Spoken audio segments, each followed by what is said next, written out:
Boa tarde, meus queridos alunos. Hoje a nossa aula de produção textual é sobre histórias em quadrinhos. Como surgiu as histórias em quadrinhos, né? As histórias em quadrinhos, também conhecidas pelas siglas HQS, são populares no mundo inteiro. Em alguns países, elas recebem outras denominações. No Japão, são chamadas de mangás, e em Portugal, elas são conhecidas como histórias aos quadrinhos. Esse tipo de publicação surgiu em 1895 nos Estados Unidos, quando o jornal New York World lançou uma seção de humor com os quadrinhos do ilustrador Richard Felton. Ele criou o personagem Yellow Kid, que é o menino amarelo. E com isso, as vendas do jornal aumentaram expressivamente, comprovando o sucesso do gênero. Já em 1905, foi lançada a primeira revista de histórias em quadrinhos aqui no Brasil, chamada de Tico Tico. Mas o sucesso do gênero ocorreu apenas em 1938, com a publicação da revista Gibi, que é tão conhecida hoje. Essa história em quadrinho Tico Teco, ela acabou virando sinônimo de revista de história em quadrinho no país. A primeira revista totalmente colorida de história em quadrinho no Brasil foi a Turma do Pererê, de Ziraldo, publicada na década de 1960. Aí a gente sabe que existe o Maurício de Souza, né? Que ele é um escritor, é um desenhista muito bom e que fez as primeiras histórias em quadrinhos, revista em quadrinho. Agora nós vamos saber um pouco sobre ele. Maurício de Souza, ele nasceu em 1935. Ele ainda é vivo. Iniciou seu trabalho como cartunista em 1959, quando publicou uma série de tirinhas de um cãozinho chamado Bidu e seu dono Franjinha. Depois criou outras histórias com as personagens Mônica, Cebolinha, Cascão, Magali e Chico Bento, hoje conhecidos como a Turma da Mônica. Todo mundo conhece a Turma da Mônica e já leu alguma historinha dele, da Turma da Mônica. Suas histórias continuam a fazer sucesso, tanto com o público infantil, quanto os adultos que cresceram lendo suas revistas.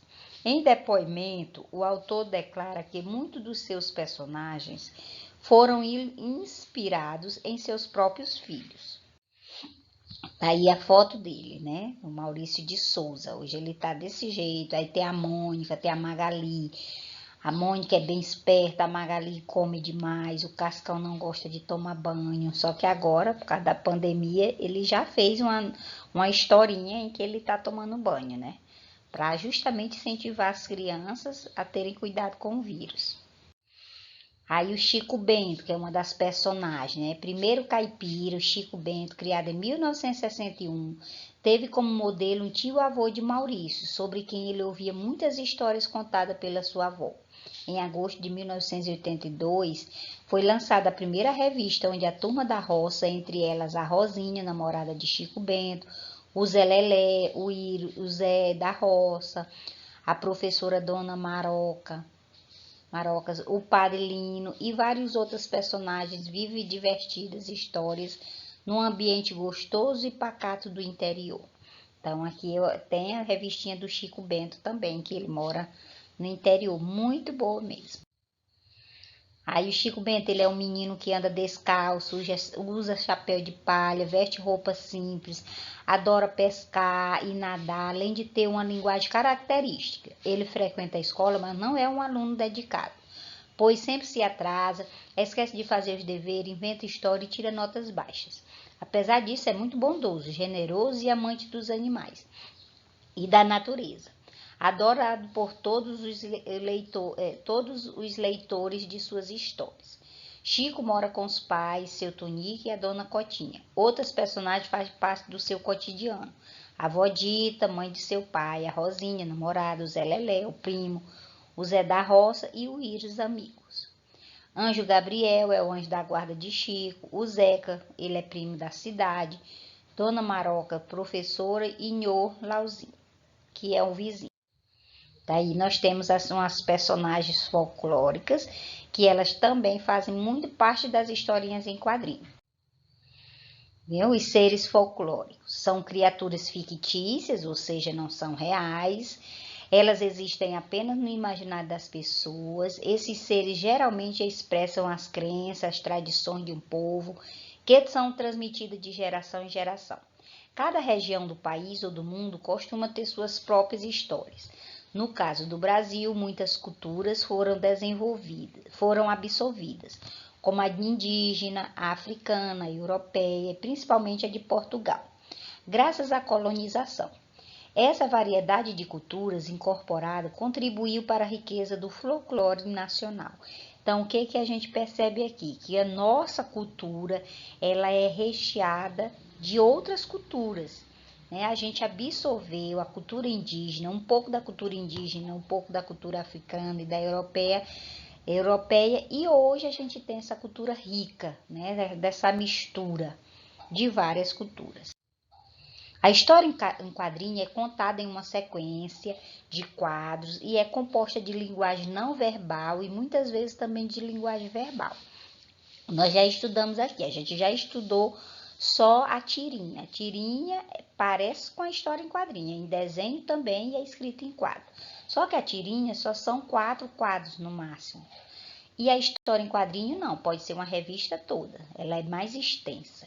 E aí ela envolve, ela tem uma linguagem verbal e a linguagem não verbal, ou seja, a linguagem verbal é a que tem falas, que tem escrita, e a linguagem não verbal é só com desenhos.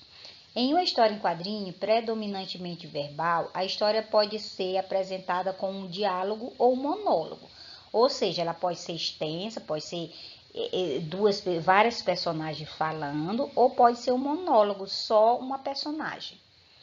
Diálogo, quando 2 ou mais personagens conversam. Monólogo, quando um único personagem fala consigo mesmo, com o público, ou simulando um diálogo. Em alguns momentos, na história em quadrinho, aparecem recursos de linguagem que apresentam sons, como as onomatopeias. As onomatopeias é uma figura de linguagem em que eu represento os sons da fala, de barulho, de porta. As onomatopeias é uma figura de linguagem que reproduz fonemas ou palavras que imitam os sons naturais, que sejam de objetos, de pessoas ou de animais. Esse recurso aumenta a expressividade no discurso, motivo pelo qual é muito utilizado na literatura e nas histórias em quadrinhos, como eu falei. Quando ela faz grém, isso aqui é uma onomatopeia, porque ela tá com raiva. Poke, esse barulho quer dizer que ela bateu, é um barulho que ela bateu o coelho no cascão, no cebolinha. Então, isso são onomatopeias. Se eu faço toque, esse toque da porta é onomatopeia. O trim do telefone é onomatopeia. O plano, geralmente utilizado nos cinemas, aparece nas histórias em quadrinhos. Então, nós temos aí o que aparece. Uma forma que eles usam para fazer o cinema, eles fazem também nas histórias em quadrinhos. Nós temos o plano americano, é quando mostra a personagem a partir do joelho. Né? Se eu desenho o personagem só do joelho para cima, eu usei o plano americano. Plano total, quando eu mostro a personagem de corpo inteiro. Eu faço meu desenho e eu faço as personagens todas completas, né? O corpo inteiro. Plano geral, apresenta o cenário e várias personagens, esse é o geral. Primeiro plano, limita o espaço e destaca só a expressão facial, quando ele mostra mais o rosto das personagens. Planos de detalhe, destaca um aspecto relevante da imagem, aquilo que ele quer mais chamar atenção, ele destaca. Plano médio mostra a personagem da cintura para cima. Então, isso aqui são os planos que geralmente são utilizados no cinema, eles aparecem também nas histórias em quadrinhos. Aqui nós temos, ó, o Junho, aí aqui é a historinha em quadrinho com a animação, aqui é o exemplo da historinha em quadrinhos, é muito bonito e bem interessante aí, ó, quase batendo meu recorde. O quê? Aí o passarinhozinho, a bolinha, ele pensava que era a bolinha, mas era um pássaro, aí colocou o ovo.